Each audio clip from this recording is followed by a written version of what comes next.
Hurts. Ace of Smash Bros. Creepypasta by Skylo. I got a used copy of Super Smash Bros. Brawl for my birthday last year. I love it. So, I used to play it non-stop. Completed the story mode at least a dozen times and gotten most of the achievements. But recently, I've been hesitant to touch the fan. A few months ago, upon turning on my game, I received a notification that read, "You played a million match. See, a million matches. Surely no one will ever get this far." I sat back and wanted to admire my work. Most people would immediately switch off the game and thought about making better life decisions, but not me. I was incredibly proud. I pressed the 2 button and continued to the title screen. The music seemed a little bit louder, but nothing strange beyond that. Normally I head straight for the online play, but I figured I deserved a bit more of a challenge, so I proceeded to group play and select a random level 9 computer to play against. I chose Olimar as my player and moved to change the game from time to stop. But I switched to the counter to the left instead of the right. I expected to see the coin battle option, but there was no text. Confused, I flicked through the options for a while. It was almost like there was a fourth section for brawls that had no name. Being in the high and mighty mood I was in, I concluded I had unlocked something special for completing a million brawls. I thought it only right to try it out. I was actually excited to see what I find once I start playing. But actually, there we go. There was no sound from an announcer like there normally would have been. I move on to the stage selection screen. There was only one stage. I could choose with no preview image titled Sample 4. That was under the custom stages category, which I thought was strange, seeing that the game only came with 3 sample stages, and I know I hadn't created one. I selected the stage and began to play. My character performed his entrance sequence, and immediately I noticed that there was no stage at all. The entire thing was at all. The entire thing was blank. There was no music, and my opponent didn't appear. I sat for a second and waited, and during the time, I saw that Omar's idle animations loop was different. Instead of swinging his arms or touching his helmet, he looked over his shoulder or freeze, completely rigid a moment. The pigment suddenly blinked white a few times and died, leaving 6 ghosts hanging in the air behind me. My character did not react. This was strange, and had I been idle too long? I pressed 1 to pluck more Pikmin, but every time I tried, Olimar would shake his head like when the character showed off their dizziness. I didn't bother too much with it. To my surprise, the announcers cut in and said begin. It sounded in a normal voice. It sounded like a Mennonite deep growl. At this point, I wasn't sure what it was the game wanted me to do. Begin what? There was nobody to fight. I jumped around a bit and ran in circles waiting for my opponent. Until I noticed the screen was following me,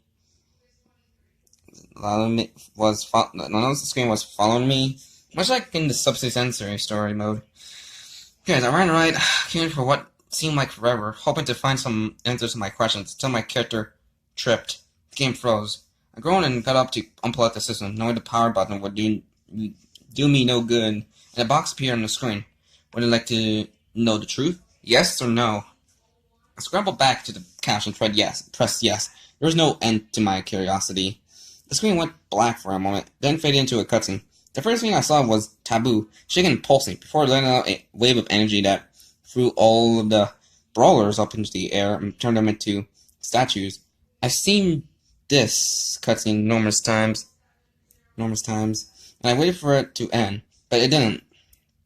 Instead, the camera passed over the lifeless faces of each and every character, including Luigi and Ness, who was supposed to be waking up right about then. It was spared a glimpse at Master Hand, and then finally it rested on the only remaining character in the game, Sonic.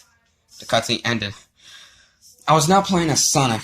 I started in the same place you would started as Kirby in Subspace. As I played, I noticed that character trophies were missing. Of course, this struck me as odd. Were the others dead? The thought was very unsettling.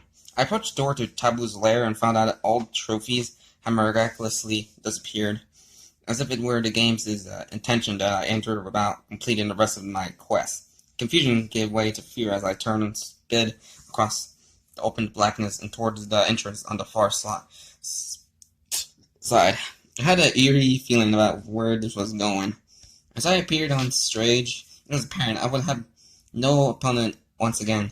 Another box popped up, again asking if I wanted to know the truth. I was looking at yes, and the screen fitted into another cutscene. It shows Sonic on stage, looking around idly. Suddenly, Taboo appeared. He walked straight over to Taboo and look up, apparently waiting for something. For the first time ever in story mode, someone spoke. It sounded more like 1,000 voices jumbled together. Young warrior, Taboo began. The journey you begun was for naught. Your friends are all dead. What now? Sighed a screech. His eyes wide with panic. Let me show you, Taboo replied. There was a hint of pity. That couldn't be right. He was the bad guy. Taboo bowed his head and pressed 3 fingertips against Sonic's forehead.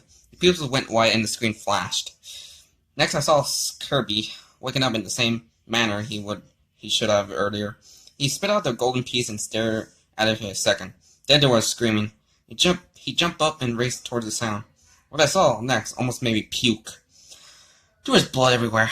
Yoshi sat in the middle, grabbing fistful of his own intestines, and pulling it out in a frenzy. His eyes wild with fear. He's moaning incoherently to himself and looking around as through the environment he'd been plunged into was driving him insane. He strung out his guts all over the floor, sobbing and whimpering. There was a small icon of Yoshi at the bottom, and the more of his flesh he ripped out the higher his damage counter climbed. I'm watching horror as the normally bright-eyed, jolly creature finally ran out of things to pull out of himself and began eating his own innards. The screen painted to Kirby. His face was frozen in horror, and the game was once again in my control. Yoshi lay down and died as my character approached. I ran past. There was no enemies or platforms along the way. It wasn't the usual terrain. I noticed I came upon the door. After much hesitation, went inside. Under the cutscene. Here I saw Ike and Marth, miraculously recovering from their statue cute forms. Ike turned his head and looked around, panicking much like Yoshi had, began slamming his face against the floor. Marth screamed and ripped his hair out of in chunks, and when he ran out of hair, he took his sword and began digging out his teeth. Ike's face was smashed into a pulp, blood flying up into the air every time he jerked his head back for another blow. I could hear bone crunching and a low gurgling, and his motions did not slow down. Marth's teeth were all gone, and blood poured steadily from his sliced gums. He grabbed Ike's shoulders and watched him mutilate himself and laughed. A text box appeared. They could not handle the darkness. It drove them mad. The screen painted to Mario, Luigi, Peach, and Fox. As soon as they woke, Peach began to cry. Mario froze, his eyes wide, and lifted his head to his face. A faint red glow rose from his hand. He was burning himself. Luigi started breaking his own legs. All I heard was the dull popping noises of him snapping his bones from the ankles up. He screamed and cried.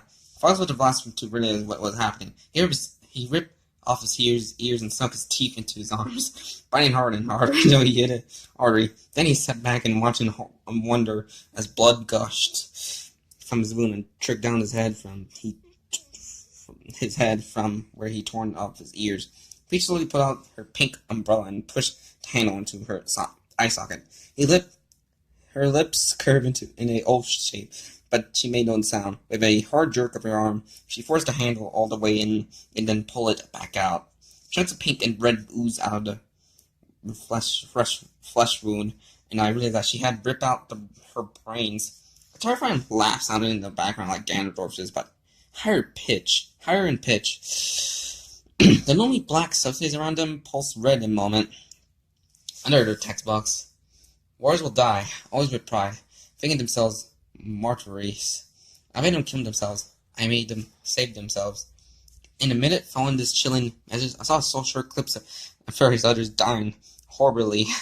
Bowser clawed his own face off and rubbed the fleshy meat that was once his muzzle on his bike races, further disfiguring himself. Donkey Kong pulled on his tie until his face turned purple and eyes bulged from his head. Mr. Game Watch dragged himself across the floor on his face, wearing away Black Pixel and leaving the ground with them. Raw torn out his wires. Olimar shot his own head and then smashed his own helmet in and took a deep breath of oxygen. Then till his head exploded. Then I slapped off his arms, shoving it down his throat, and choke on it. Falco ripped out his own feathers and pecked furiously at his belly as if it were food until he torn open a hole. Then began to feed on the stringy muscle and sinew underneath. Pikachu scratched his underside with his back legs until the soft fur gave away and all of the organs came spilling out. He then proceeded to roll it in, right in the Borable's organs, wrapping himself in his intestines. As I watched my favorite characters die with increasing disgust, I couldn't help but cry. Finding the camera zoom in on Mario, he eventually burnt his face to a crisp and fell over. With a sickening thump, his black skin began to flake away, eventually revealing the bleeding muscle underneath. My attention was returned to Kirby, who was becoming more hysterical by the second. He started to vomit. In doing this puking, I heard him gasp for breath. His lungs stringing between screams and sobs as he reached it. A minute later, he lay down, heavy and choking, and died too. His ink faded to white. Slowly, an image of Sonic came onto the screen. His face was frozen in terror. His pupils were mere dots in his eyes. Tablet floated a couple feet away, looking pleased. Wouldn't it be easier to end your own misery now? He asked mugly.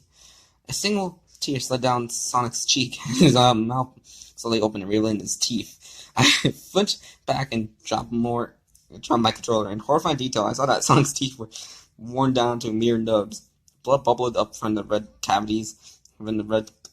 cavities within his enamel, and the roots protrude out of those holes. The sight of the sensitive nerves touching each other made me cringe. He started screaming. He started screaming. One long scream after another, never getting any quieter. Hardly stopped being for breath. I knew my television and sobbed loudly, hoping my parents would hear and come downstairs to force me to stop watching this nightmare. Sonic reached up. Please, God, no! He began ripping out his roots. I bit hard on my tongue and actually bumped the remote, unmuting the TV. Fruit I didn't watch. I heard snapping noises and the screams began walls of agony. So high-pitched and grating. I curled in on myself and bawled like a baby. The sound cut off, but I didn't dare open my eyes. Finally, my stepdad came barreling down the stairs, demanding that I shut up and noticed me crying. He shook me. What's wrong? Why are you crying? I steeled myself and slowly calmed down, then leaped forward to hug me. Someone like a 5-year-old. Jesus, what's gotten into you? He asked. Even though I'm 17, he picked me up and began carrying me to my room. I looked over his shoulder at the screen, where there was one last text box that read, "The truth hurts." So that was The Truth Hurts. It's Super Smash Bros. Brawl Creepypasta by, hang on, Skylo. Yeah, this is Skylo. And my final thoughts, what the hell did I just read, you know? I just had heard the story from one video I just listened to. And just always like can't imagine all the images in my head about all that really disgusting, grotesque moments on this character just killing themselves and such.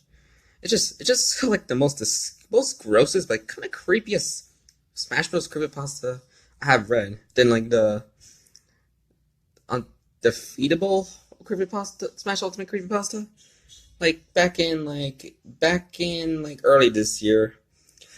So yeah, hope you have a pretty good day, guys. And on Saturday there won't be a new reaction video on my second channel since I'll be on vacation to Detroit, Boston, which was gonna be just one day thing, but you know I'll be back for another new reaction video on Sunday. So hope you have a pretty good weekend, guys, and subscribe for more videos. So bye bye.